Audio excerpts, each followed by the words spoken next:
Del Kumandel Gendewati, cucunya Ayang. Nah, yang mau bercerita sedikit, ya, sedikit saja sebenarnya, tentang Sang Kinasih Sang Satrio.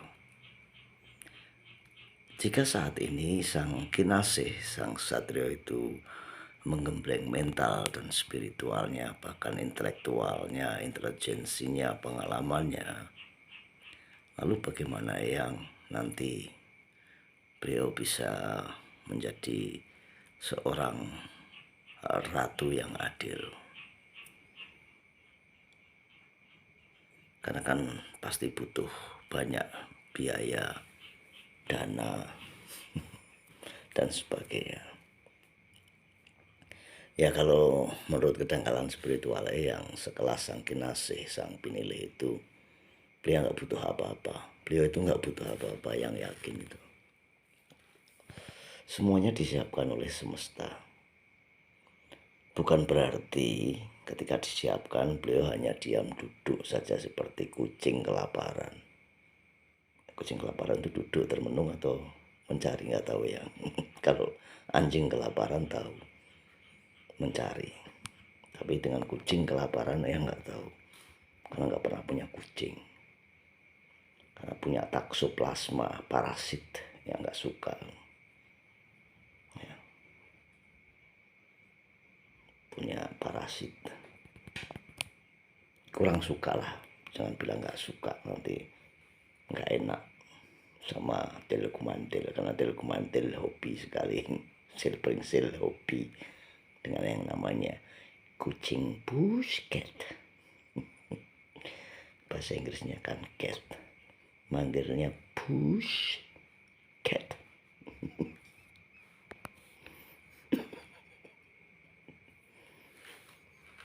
Nah,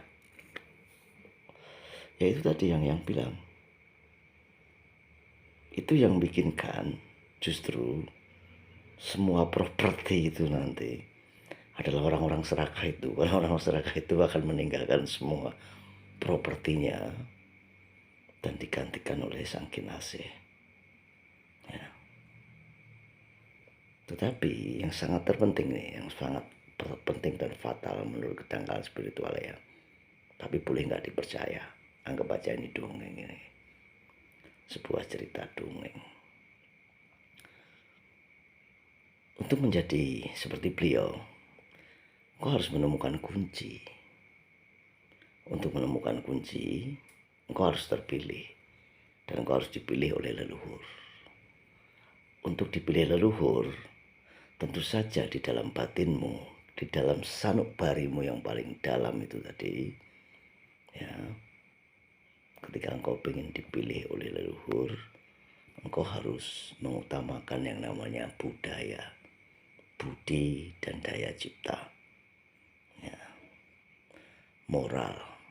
Ketika orang menabrak di tengah jalan seperti itu nggak punya moral, nggak punya budi ya, makanya nggak karu-karuan ya.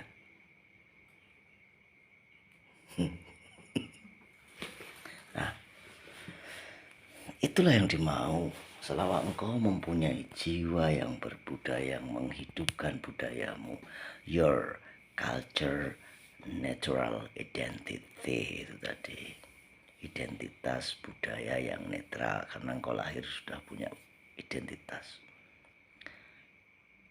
Dari situlah keberangkatannya ya, engkau akan terpilih oleh leluhurmu.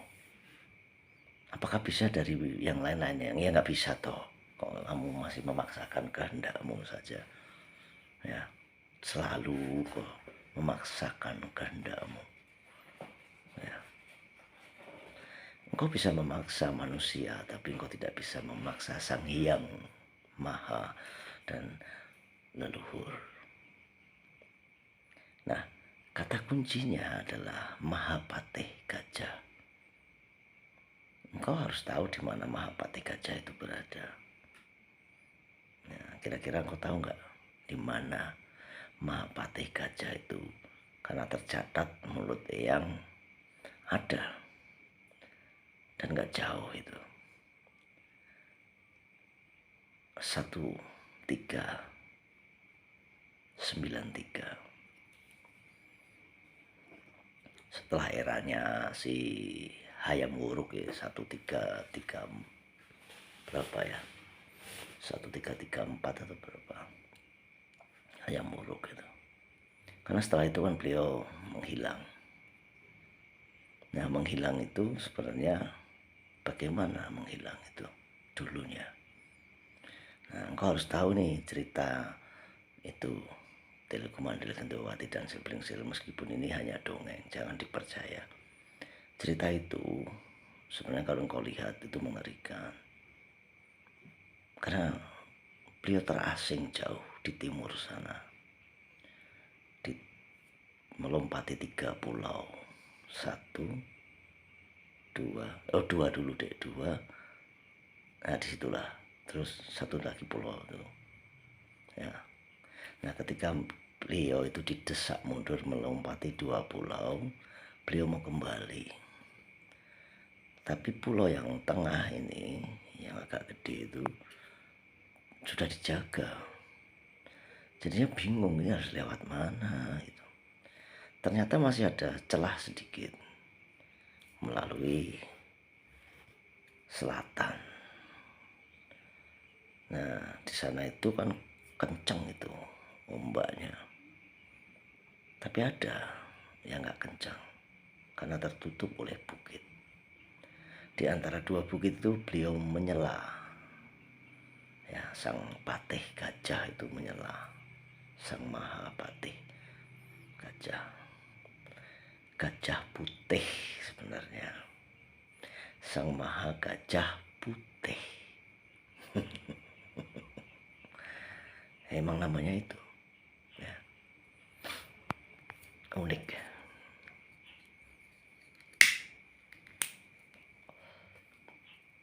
Nah, ketika dia berhenti di situ, lalu menyusuri sungai, karena sungainya itu kan sampai ke laut, disusurilah sungai itu. Lalu dia tinggal di sana.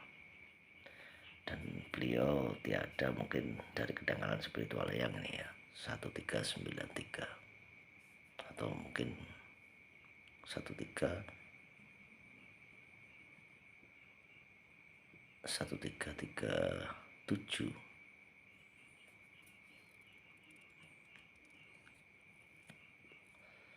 Yang lupa. Makanya ketika entitas goibnya itu, ketika yang tanya siapakah Anda, dia jawab itu nggak terlalu penting. Itulah jawaban sang patih itu, nggak terlalu penting. Tapi yang suka sama curiga, ini kok nggak penting gitu, siapa nggak penting ya gitu. Kok nggak penting, tapi dia pakai ini apa, gelang di apa ya, di lengannya itu loh. Nah, itu yang bertemu dengan beliau. Tapi yang heran, masa sih itu. Nah, lalu dia menyampaikan, Eyang gitu. Hei Eyang, aku tahu kau dipanggil Eyang, sebenarnya kau bukan Eyang.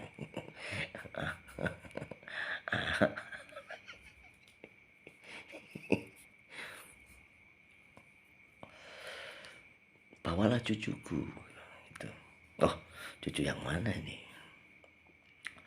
Cucu yang mana? Sang Mahapatih. Bawalah dia ya. Tapi itu tenanan loh, itu beneran. Telekomandel Gendowati ya, tapi yang menyampaikannya dengan bercandaan supaya engkau enggak begitu pusing nanti ya. Itu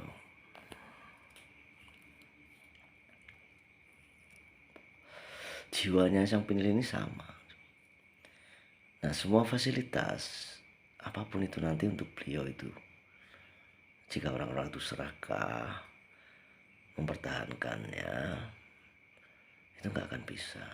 karena itu sebenarnya diberikan oleh Sang Maha untuk beliau, tapi yang bikinin supaya aksesnya itu enak, itu yang bikinin mereka yang serakah ya. Karena yang serakah-serakah ini nanti akan mendapatkan penghakiman,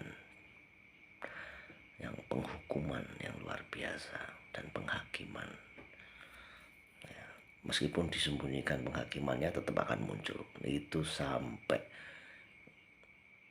sang serakah itu nggak ada, itu akan muncul, akan diungkit-ungkit, wes pokoknya ngeri itu. Karena yang semesta mau itu hanya, kamu itu hanya tak suruh bangun fasilitasnya untuk sang kinasi itu, serahkan ke beliau. Jika diserahkan maka engkau akan baik-baik saja, jika tidak maka sampai engkau nggak ada pun itu akan ditorehkan dalam sebuah tinta hitam kelam ya, yang nanti mungkin 100 generasi akan mempelajari kurikulum dari kepicikan, kelicikan, dan keserakahan itu tadi. Nah, singkat cerita ini, yang alhamdulillah, yang ketemu itu sama Sang Mahapati, nggak tahu namanya siapa, tapi Sang Mahapati. Yang tanya namanya nggak mau jawab ya, yang panggil saja dengan namanya Sang Mahapati. Mahapati, kok bisa sampai di sini gimana sih? Itu yang tanya. Beliau mau bercerita itu, bagaimana beliau sampai di situ. Tapi kalau ditanya nama dia nggak mau. Yang penting dia bilang, carilah cucuku gitu. Cucu siapa yang itu? Nah, ketika yang mencari, datanglah itu ya, si pangeran yang aneh itu, pangeran yang luar biasa. Itu nggak mau tuh orang-orang, ketemu orang-orang aneh kan, nggak mau. Tapi ketemu sama yang jari jemarinya yang itu nggak nampak itu. Tapi kok yang kayaknya nggak asing dengan beliau, karena beliau kayak seperti sesuatu yang mungkin nggak bisa dimakan oleh bedara kala itu, abadi. Beliau menangisi Sang Mahapati itu. Tapi aneh, Sang Mahapati dalam bentuk tak kasat mata, tetapi si yang abadi yang tak bisa dimakan bedara kala ini dalam bentuk nyata. Aneh kan? Seharusnya Sang Mahapati yang tidak bisa dimakan oleh bedara kala karena dia tak kasat mata. Justru yang tak kasat mata dimakan oleh bedara kala.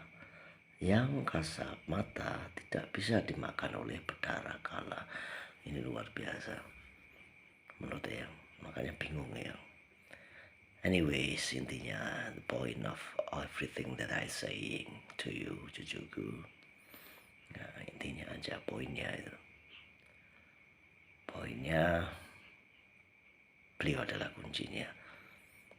Jika engkau bisa menemukan beliau, engkau akan menjadi sang kinase, sang penilai itu. Nah, kayaknya engkau harus ketemu yang itu, Silbringsil. Nanti yang tunjukkan. Ya. Nah, proses dari sang kinase, sang penilai ini, dia digembleng ya. Dari educationnya juga digembleng, dari mentalnya juga digembleng, spiritualnya juga digembleng sama leluhur. Jadi leluhur itu sebenarnya sudah aneh juga kalau yang melihat pathnya atau rumusnya bagaimana leluhur itu bisa sampai ke sana, itu luar biasa ya ternyata. Nah, educationnya itu ya bukan education yang aspal asli tapi palsu ya. Tapi itu benar-benar asli melalui proses kesandung kesampar itu tadi, dan intelektualnya, juga melalui proses kesandung kesampar pengalamannya dan sebagainya. Ya gitu, menurut dengan spiritual yang jika hasil prinsel marah, ayah kamu itu, yang itu sama kamu bilang gitu, del kumandel kendewati, yang itu mengada-ada, ya nggak apa-apa toh. Orang kamu juga suka halusinasi dan delusi, sukanya. Ya. Tapi yang katakan padamu, lebih baik engkau membawa cermin, karena cermin itu yang bisa kau lihat dengan kasat mata, dan yang berbicara kepada cermin itu bukan mata kamu, tapi batinmu. Apakah benar aku layak? Apakah benar aku pantas?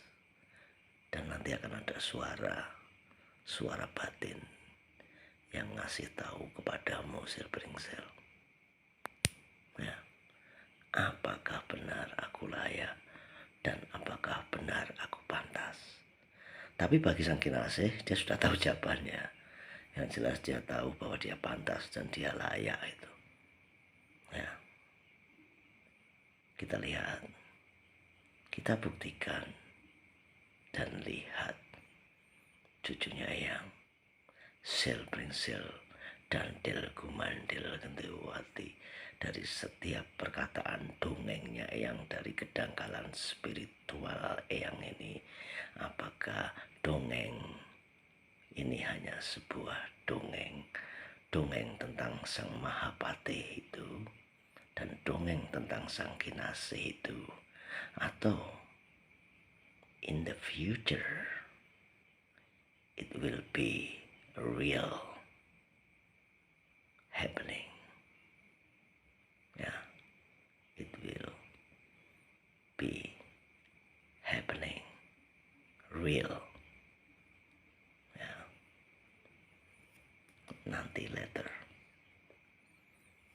Kalau menurut yang sih ya itu akan terjadi. Sudah dekat kok, nggak lama. Karena sudah kelihatan tampakan guru-gurunya itu tadi, yang serakah-serakah itu tadi. Ya, sehingga yang serakah-serakah ini akan selalu sial nanti. Sial terus isinya. Ya.